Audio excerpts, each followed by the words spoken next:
Range rundown for the day after tomorrow. Let's get into it. Scene of the movie.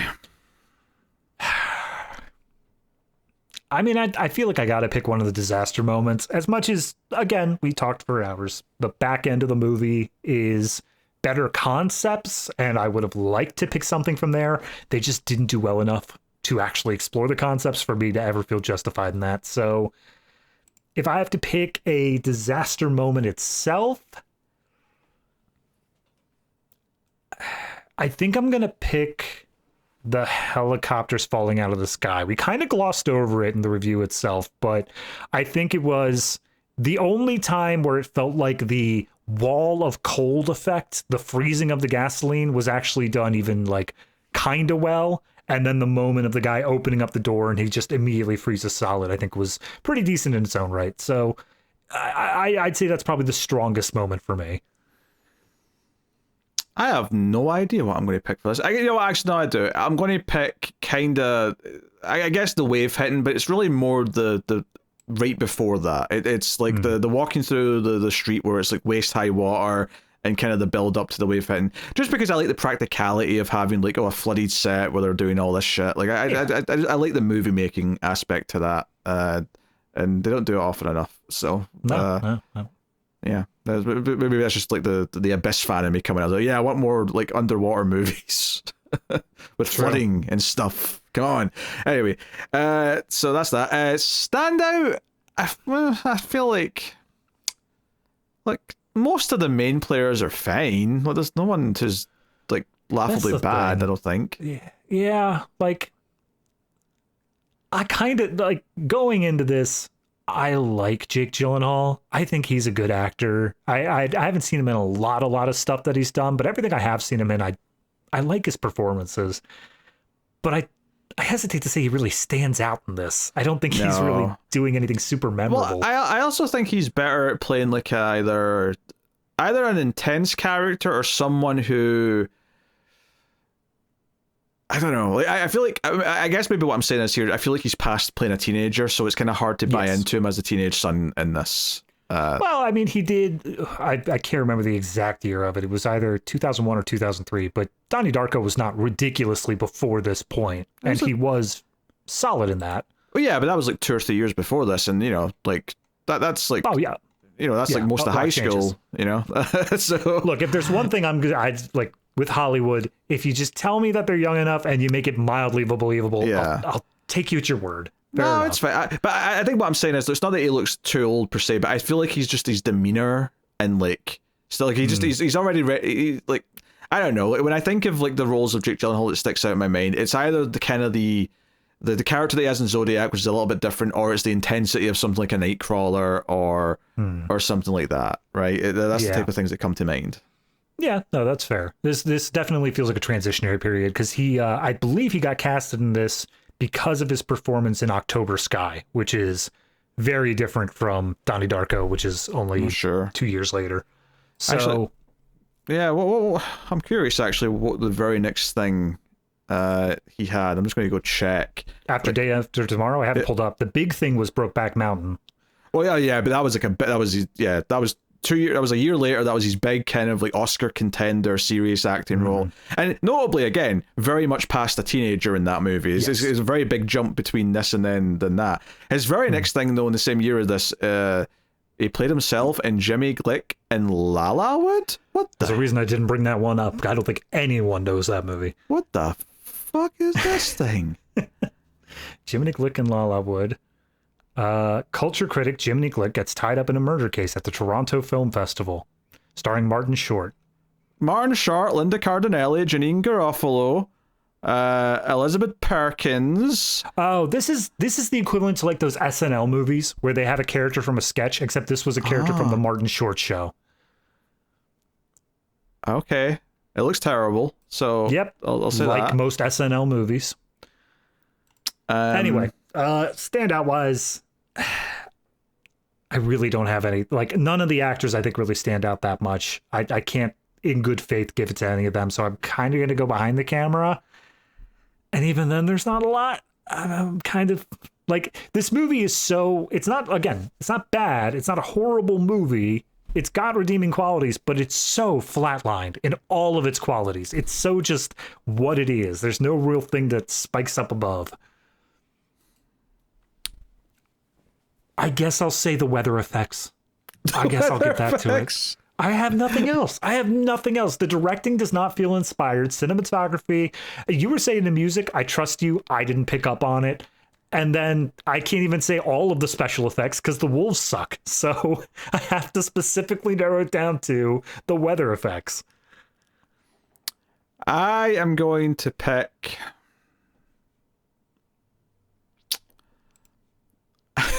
I mean, yeah. I'm going to pick the weather guy who was trying to get laid on the couch when the tornadoes hit.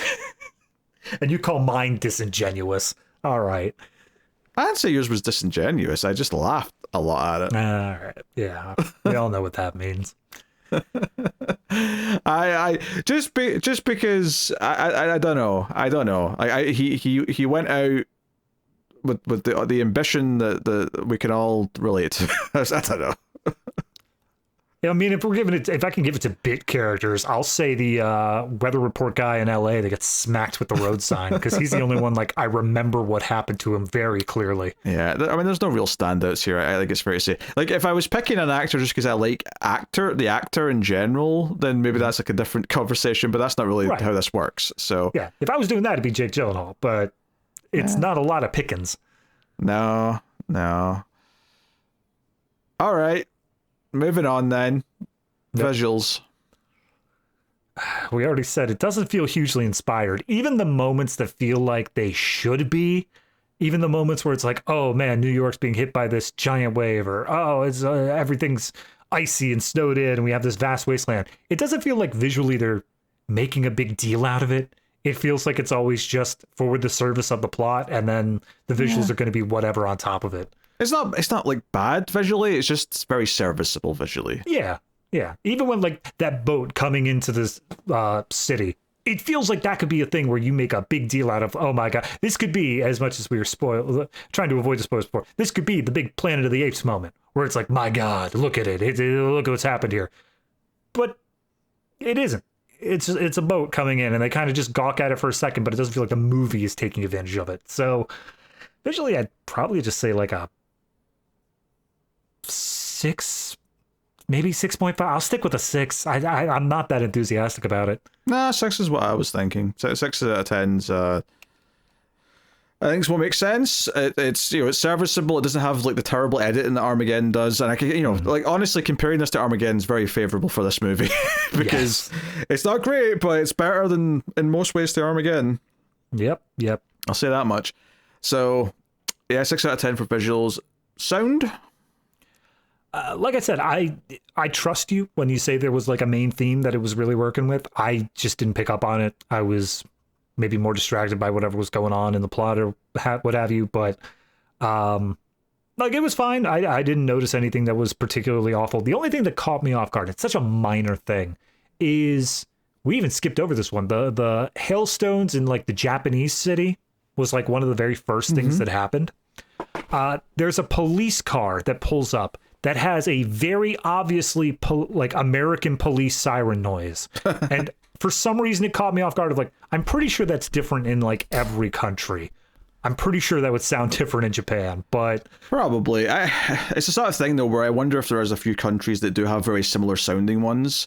Now, admittedly, the answer here is that, well, it's an American doing the sound mixing, so they just picked the police siren they're used to hearing. But it's why all frogs in movies sound like one type of frog that only exists, I believe, around California. But all the other frogs in the world don't make that sound. So yeah, I mean, again, very nitpicky. I'm not gonna get too harsh on it. I'd say it's good, it's serviceable. I'll just give it a 7. Feels okay.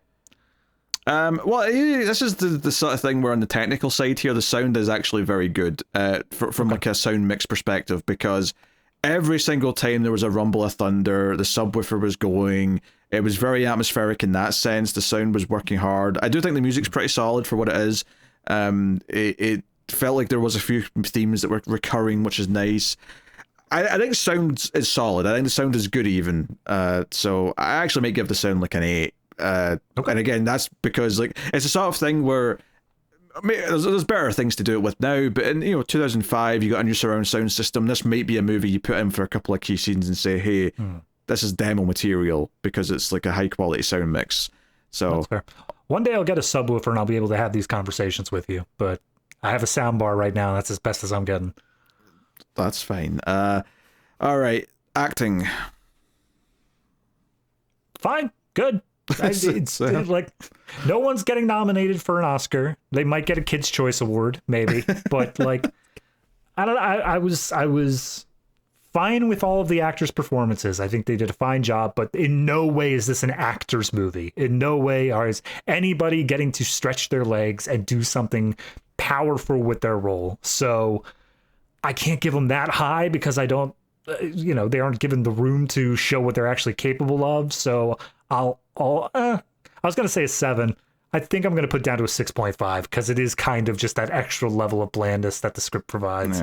Yeah, I was just going to say a 6, I think. It's just, again, it's serviceable. No one does a terrible job, but like no one's given much to work with to like act all that much either.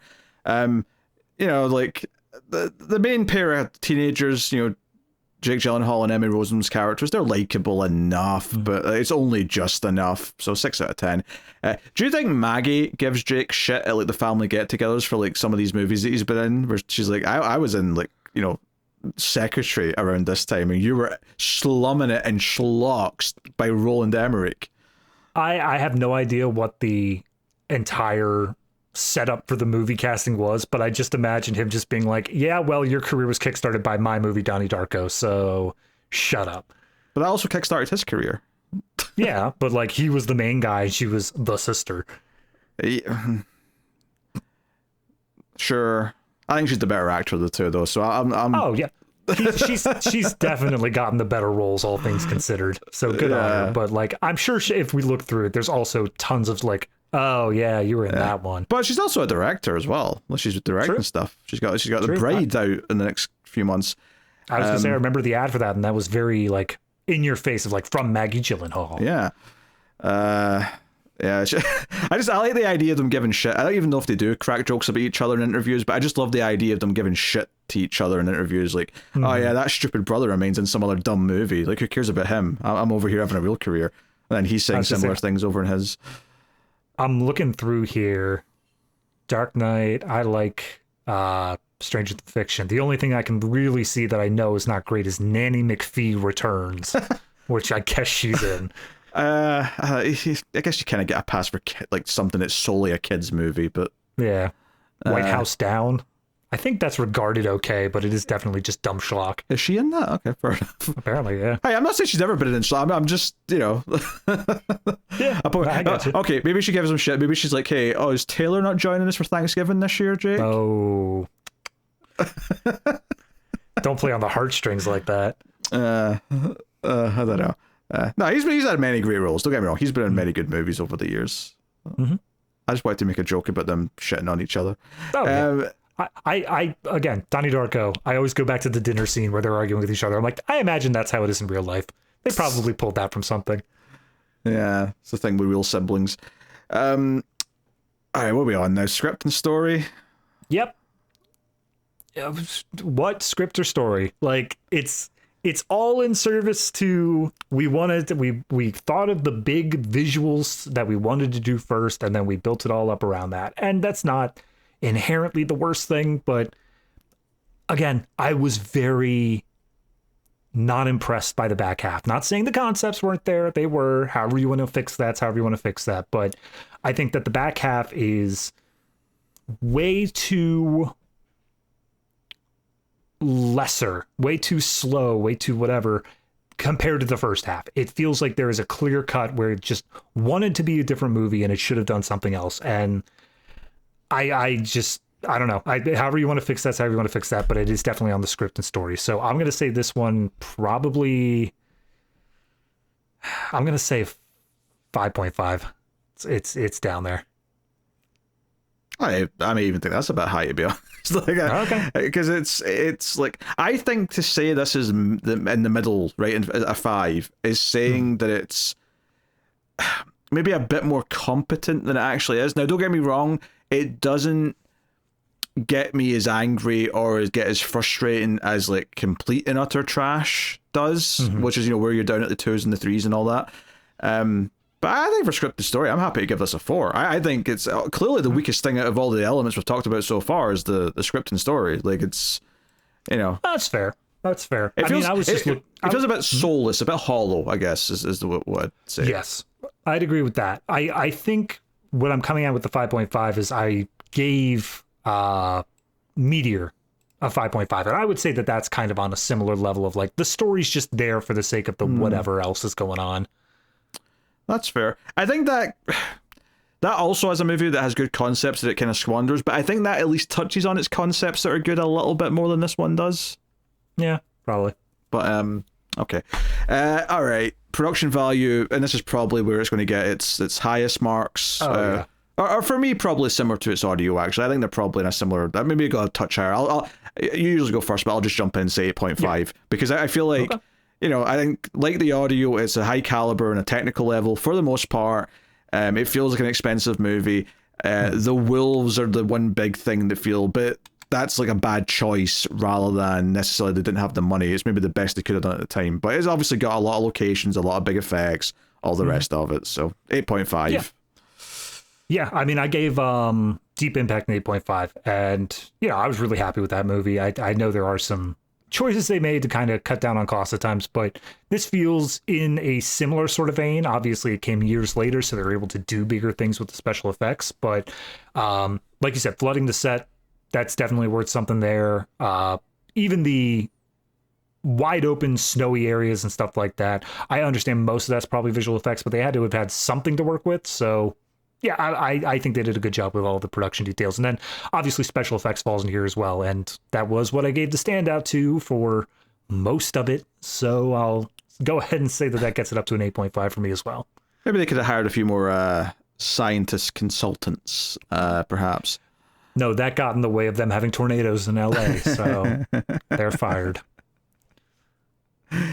I mean, I at least appreciate the idea that, okay, the point is to do a tornado, a place that never gets tornadoes, to be shocking, to show that things have changed. I get that's the idea, but it still just feels like it doesn't factor into a lot of the rest of the movie and all that much. But anyway. I just clicked in the credits because I was trying to find the science supervisor, and I instead ended up at the part where it's crediting a book that I guess it was based on, inspired by, but the actual phrasing they use in the credits is suggested in part by the book The Coming Global Superstore.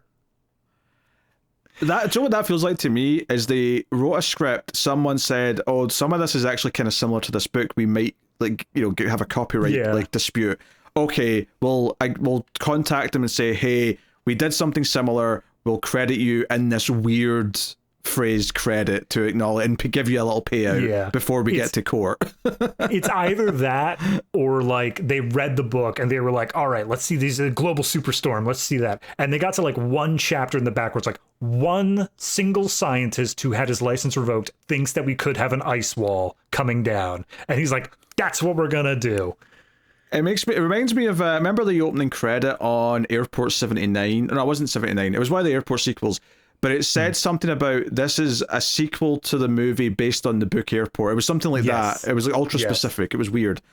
They had to get it back to the original book, but they were like, well, it's not the original book. It's a sequel to the movie that was based on the book. Yeah, normally they just handle that by saying, you know, based on characters created by, and then credit the writer of the original book. Maybe they hadn't figured out that terminology yet. Yeah, maybe. But this feels like an extra level of like, suggested in part by, like, what does that even mean?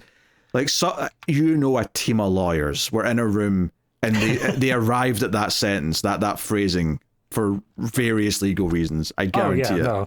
That spent 2 weeks, $500,000 of lawyer billable hours. They probably decided on actually in like 30 seconds then, do I just pretend we're still debating in here for another 2 days to get paid? That's why I said billable hours and not actual hours. Good times. I also found the science advisor. I'm just looking him up. He seems like a real guy, so I don't want to put too much on him, but He was there. It's always very possible that he made a bunch of recommendations and then they ignored them all. So let's not blame him for all of the bullshit. No, definitely not. All right, then sexual tension. I mean, obviously you've got a teenager with a crush on a girl. To be fair, it's a relatively innocent, sweet, romantic thing for a couple of teenagers, as opposed to the usual horn dog hormones are going wild. I mean, he was literally told by her as she's trying to share body heat to warm him back up that he didn't pay attention in health class, so he doesn't know what any of that sexual tension is. Yeah, that's right after he's been in the water on the phone. He's he's really cold, so she like heats him up with her body, and he kind of like winces, like not in like a just in the sense he's like surprised, like, oh, what are you doing? Like he's asking, and I'm like, your crush is spreading her body heat all over you. Why are you questioning this, you fool? Yep. That's what I'm saying. He doesn't know what any of this stuff means. He's like, I just know I get a tingly feeling down south whenever you get near. Look, he is so clearly in need of like help here that even if he's the one that suggested it, it wouldn't have been like an unfair thing for him to say that, hey, I think I need body heat, right? Don't get me wrong, we know he's got a crush, so there might be a little underpinning of like, oh, motives here, but it wouldn't actually be that absurd a suggestion. But she is choosing to do this. She is the one with the idea. Do not question it, you fool. So here's the question. Does that accentuate this sexual tension, though, but in reverse? Like, she's the one who's clearly going after him.